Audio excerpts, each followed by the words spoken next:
सर्वोदय नमस्कार बच्चों। आज आप लोगों का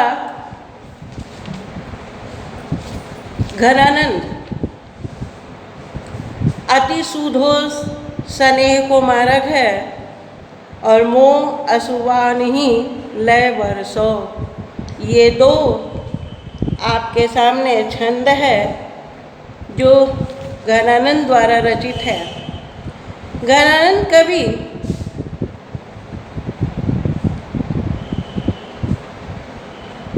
बादशाह मीर मुंशी के यहाँ रहते थे। एक बार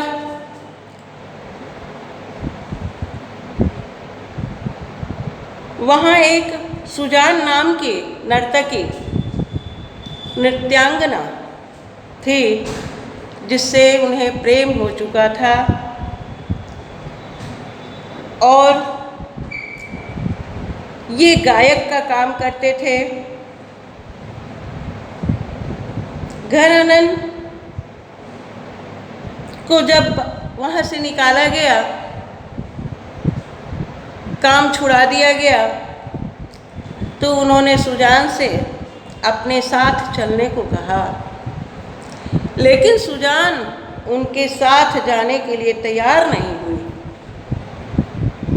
उन्होंने स्पष्ट शब्दों में कह दिया कि अब तुम्हारे पास क्या है, मैं तुम्हारे साथ जाकर क्या करूंगी, ऐसा कह दिया।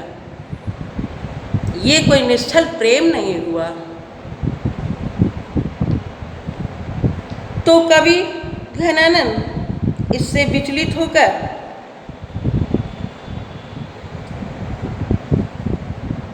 इन पंक्तियों को मैं अपनी पीड़ा को कहा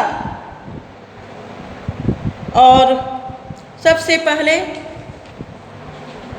अति सूधो स्नेह को मारग है, इसमें कहा कि प्रेम, इसमें प्रेम के बारे में बताया गया।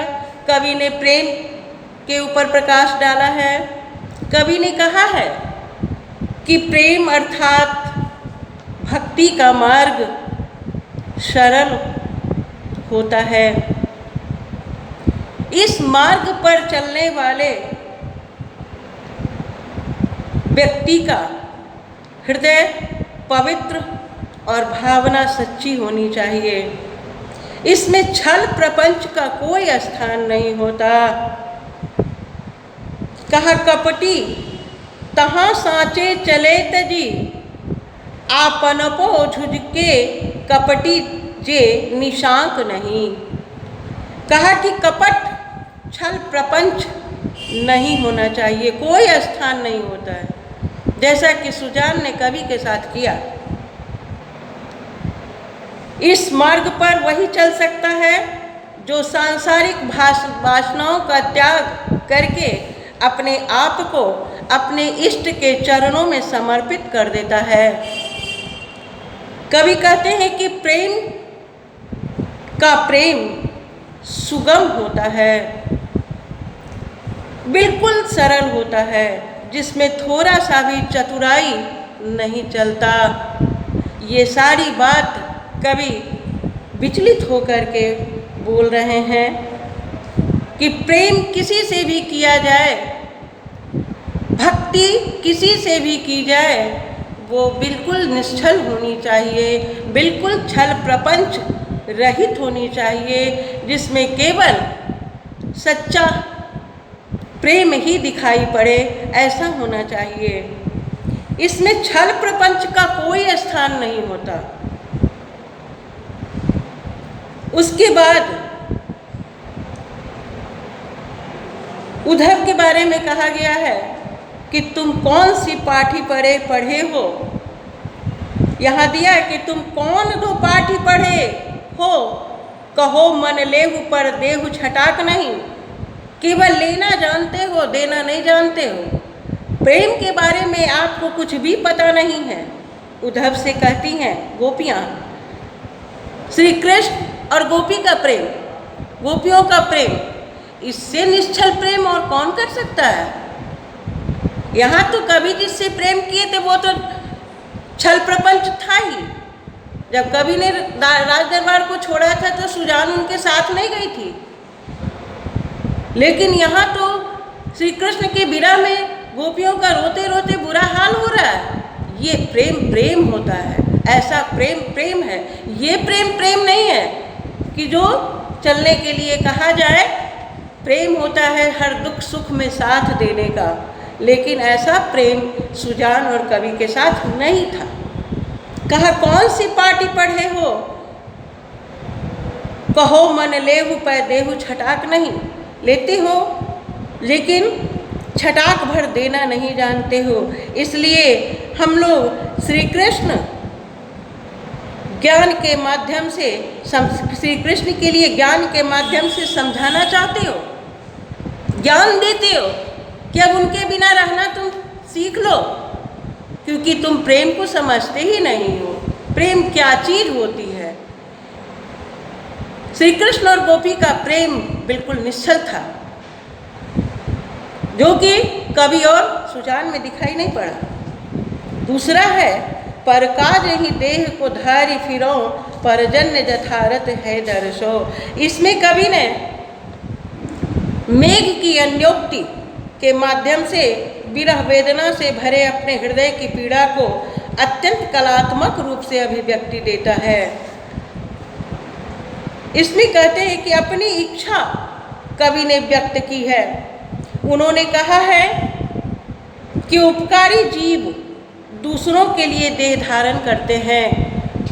बादल के माध्यम से समझाया है कि बादल दूसरों के हृदय को, विचलित हृदय को शांत करता है।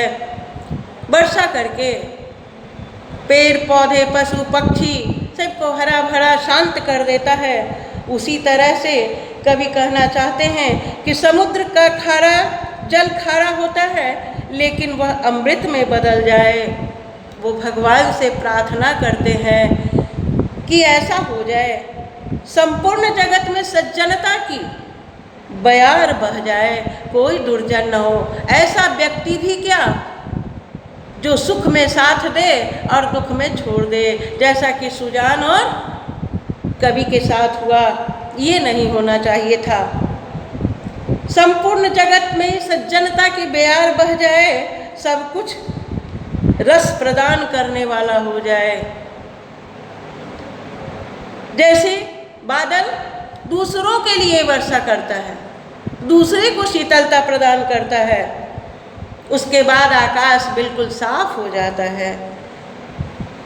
कवि प्रेमिका के साथ, प्रेमिका के सामने अपनी व्यथा को प्रकट करना चाहता है, जिसमें प्रेम पता चलता है, किंतु दूसरे तरफ से किसी भी तरह की प्रतिक्रिया नहीं होती है। इसलिए कवि की पीड़ा को समझते हुए भगवान से यही प्रार्थना करते हैं कि समस्त वातावरण को ऐसा बना दो जो दूसरों के लिए काम करे, ताकि कवि की मनोकामना पूरी हो सके। मेघ के माध्यम से इसमें विरह वेदना को समझाया गया कि जो दूसरों के लिए जीता है, भगवान से कामना किया गया कि हे भगवान, अब अपने इष्ट के चरणों में जाकर के कवि भगवान से प्रार्थना करते हैं कि हे भगवान, अब ऐसी लोग संसार में ना रहें, ऐसी एक बार बयार बहा दो जो कि सारे लोग उसके माध्यम से सज्जन हो जाए, दुर्जन रहे ही नहीं, जैसा कि उनके साथ हुआ। इसका क्वेश्चन आंसर है, पहला क्वेश्चन नंबर 1 है, कवि प्रेम मार्ग को अति सूधो क्यों कहता है? इस मार्ग की विशेषता क्या है? कवि प्रेम मार्ग को अति सूधो इसलिए कहता है कि प्रेम का मार्ग अत्यंत सरल और सीधा होता है। यह तभी संभव है जब व्यक्ति निष्पक्ष रूप से प्रेम करता है, अर्थात बिल्कुल सरलता पूर्वक कोई लेन देन का बात इसमें नहीं होता है। उस प्रेम को अति शुद्ध, अति सरल कहा गया है। इस मार्ग की विशेषता यह है कि इस मार्ग पर चलने वाला व्यक्ति का छल प्रपंच से कोई रिश्ता नहीं होता। छल प्रपंच बिल्कुल नहीं करना है। इसमें छल प्रपंच का कोई स्थान नहीं है। जो सांसारिक वासनाओं का त्याग करके अपने आप को इष्ट के चरणों में समर्पित कर देता है। प्रेम सुगम होता है, जिसमें थोड़ा सा भी चतुराई नहीं चलता। मन लेहु पर देहु छटाक नहीं से कवि का क्या अभिप्राय है। मन लेहु पर देहु छटाक नहीं। कवि घनानंद सुजान से प्रेम करते हैं, लेकिन कहना यही चाहते हैं कि मन लेहु पर देहु छटाक नहीं। देने के लिए जब वो सामर्थ्यवान थे, जब उनके पास सब कुछ था, जब वो दरबार में थे, तब उनके साथ उनकी प्रेम बनी हुई थी। लेकिन जैसे ही वो दरबार से बाहर हुए कि प्रेम उनका बेकार हो गया, सुजान उनको ठुकरा दी। इसी तरह से कहा गया कि मन लेहु पर देहु छटाक नहीं। यहाँ पर यह भी कह सकते हैं कि प्रेम मन लेहु पर देहु छटाक नहीं। ज्ञान और प्रेम दोनों का मार्ग, भक्ति और प्रेम, इन सब का मार्ग अलग अलग होता है। ज्ञान का मार्ग कठिन से प्राप्त होता है और भक्ति और प्रेम का मार्ग सरलता से प्राप्त होता है। लेकिन अंतर इतना ही है कि प्रेम और भक्ति में सरलता होनी चाहिए, इसमें पवित्रता होनी चाहिए, सच्चा दिल होना चाहिए, जिसमें छल प्रपंच का कोई स्थान नहीं होना चाहिए। इसी मार्ग पर चलना पड़ता है। लेकिन ज्ञान के माध्यम से, ज्ञान में ऐसा नहीं होता है। इसलिए गोपी उद्धव जी से भी कहती हैं कि आप हमें ज्ञान के माध्यम से क्या समझाते हैं। आप ज्ञान जानते हैं, लेकिन हम तो प्रेम जानते हैं। हम तो श्री कृष्ण से प्रेम किए हैं। ये प्रेम होता है, निश्चल प्रेम। वो प्रेम कैसा प्रेम था जो सुजान और कवि का था। द्वितीय छंद किसे संबोधित करता है? Question number 3। और क्यों? द्वितीय छंद में कवि बादलों की तरह प्रकृति को जीवन प्रदान करते रहना चाहते हैं। उन्होंने मेघ की अन्योक्ति के माध्यम से विरह वेदना, अपने विरह के वेदना को व्यक्त किया है। बड़े ही कलात्मक ढंग से उसकी स्थिति को व्यक्त किया है। परहित के लिए देह कौन धरता है? मेघ को बताया गया, बादल को बताया गया, परहित के लिए, दूसरे के हित के लिए। जब वर्षा होती है उससे दूसरे का हृदय शांत होता है। जो गर्मी से विचलित होते हैं, जैसे जीवधारी लोग, पशु पक्षी, पेड़ पौधे सब त्राहिमाम करते हैं, उस समय अगर बारिश हो जाती है तो सबका हृदय शांत हो जाता है। और इसके माध्यम से एक और बात कही गई है कि परहित के लिए भगवान का रूप धारण होता है। अब भगवान का रूप धारण होता है क्योंकि कवि सांसारिक पीड़ा से विचलित हो चुके हैं। संसार में उन्हें बहुत पीड़ा मिली है, इसलिए वो भगवान से प्रार्थना करते हैं कि अब ऐसी बयार बह जाए जो सारे लोग सज्जन हो जाए, दुर्जन रहे ही नहीं। ये था आपका क्वेश्चन नंबर 4। क्वेश्चन नंबर 5 है, कवि कहाँ अपने आंसुओं को पहुँचाना चाहता है और क्यों? कवि अपने आंसुओं को भगवान के पास, प्रभु के पास पहुंचाना चाहता है। उनसे निवेदन करता है कि दूसरों के उपकार के लिए अवतार ग्रहण करते हो, कवि की पीड़ा भी समझो और समझते हुए वातावरण को समरस बना दो। सब कुछ रस प्रदान करने वाला हो जाए, ऐसा कर दो। अपनी आंसुओं को, अपनी व्यथा को, पीड़ा को प्रभु तक पहुंचाना चाहते हैं, क्योंकि उन्हें बहुत पीड़ा मिली है, इसलिए वो प्रभु के पास पहुंचाना चाहते हैं ताकि कवि की मनोकामना पूरी हो सके। अब आपका व्याख्या है, व्याख्या आपको वैसे ही लिखना है जैसे प्रस्तुत पंक्ति हमारी पाठ्य पुस्तक गोधूली भाग 2 और कवि घनानंद द्वारा रचित ये पंक्ति आपका है।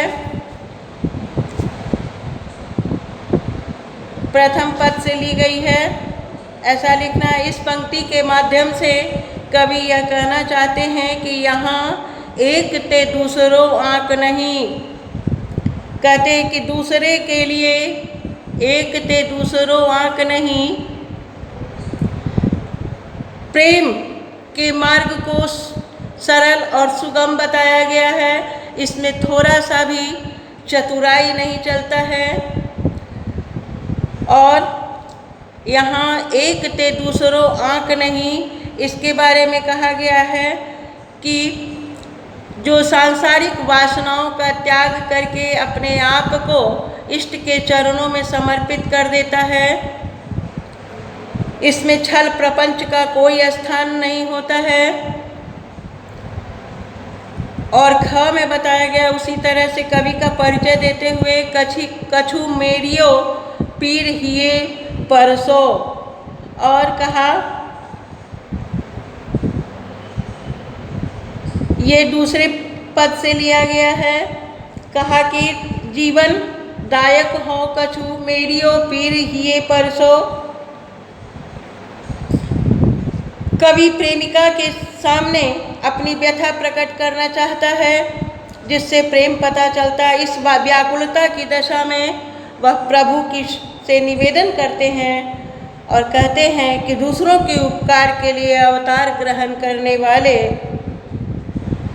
मेरी पीड़ा को समझें और वातावरण को समरस बना दें, ताकि कवि की मनोकामना इसके माध्यम से पूरी हो सके। ये क्वेश्चन आंसर को आप लोग कर लीजिएगा। सर्वोदय नमस्कार बच्चों।